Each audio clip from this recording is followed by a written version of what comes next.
Hello everybody, my name is Dr. Galan and I am Associate Professor of History here at Texas A&M University-San Antonio, and I am so glad that I get a few minutes to speak with you about this topic of Tejanos on the border. If there's anything you take away from what I'm about to say, is that Tejanos have always been on the border.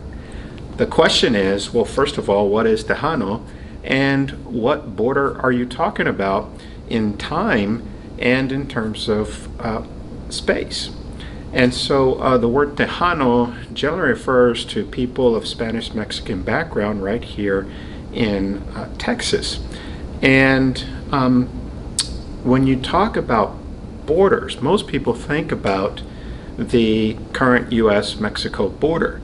And that's a political border that was established in 1848 due to the Treaty of Guadalupe Hidalgo signed between the United States and Mexico that formally concluded the war between both nations. And so we have this political border between Mexico and the United States since 1848. However, as a historian, my specialty is the 18th century, early 19th century, and in my work I talk about this 18th century border that was established in East Texas between Texas and Louisiana. And there were Tejanos who were here in the 18th century. So you got to roll back the clock and to consider the fact that Tejanos really came to Texas and established the province for Spain. And so then when it came to the border in the 18th century for the Spanish was really one between Texas and Louisiana. And so my work about this Spanish fort and mission called Los Adayas talks about that. And we also have to keep in mind that there was this internal border as well that was colonial. And so that you had Texas, which was a colonial province of Nueva España, or New Spain, which refers to colonial Mexico, and the surrounding provinces of Coahuila, Nuevo León, and Tamaulipas, or actually Nuevo Santander. Tamaulipas comes later during Mexican statehood, or nationhood, after independence from Spain. And so we have these different borders, and Tejanos played critical roles in establishing settlements here in Texas. And so then they were, first and foremost, really soldiers, and they also were laborers. They were vaqueros. They ended up helping to establish the forts, the civil settlements, missions, and we must keep in mind that the term Tejano was also infused by the fact that many were also indigenous. And so we have these other borders that exist as well. And you have political, you have economic, you have cultural borders. As a matter of fact, in 1820, there is a Spanish census record that refers to the citizens of San Antonio de Béjar here in San Antonio, dividing them into different barrios. The Barrio de Valero, which was the neighborhood around where the present-day Alamo is.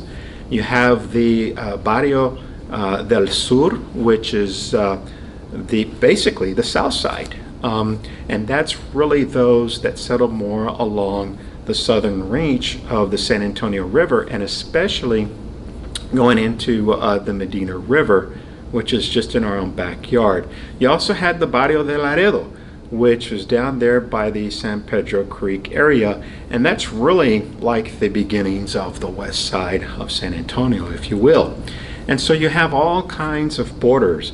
And so remember, to take away is that Tejanos have always been on borders. And people specifically who get caught up with the Texas Revolution of 1835, 1836, like Jose Antonio Navarro, he was Tejano.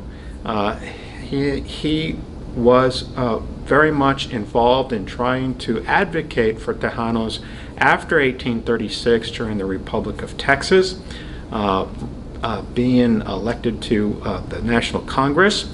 And then even after statehood in 1845, he really continued to advocate for what would become people known as Mexican Americans. And there were also individuals like Juan Seguin, who fought in the Texas Revolution, who was also from San Antonio. And there was Jose Francisco Ruiz, a wonderful biography that was just written about him last year by Art Martinez de Vara. Really gets into his family background in southern Mexico, and just the fact that his family had been of a merchant background. They had been involved in education, and so you have this expansion northward from the interior of Mexico into Texas, and Tejanos have been a very central part of that. And as a matter of fact, one of the discoveries that I ended up finding out in my own research is that none other than Emma Tenayuca, who we hear about so much with the Picanchello strike of the 1930s, she went to Brackenridge High School, and as a matter of fact, on her mother's side, she is a direct descendant of a Cepeda who was from Los Adayas. Believe it or not, from the 18th century Spanish fort that I studied, Los Adayas. And so we have these deep, deep connections of Tejanos in San Antonio. And that border we talk about today, is predominantly the border since 1848 between Mexico and the United States along the Rio Grande. You have the desert border that extended from El Paso to San Diego.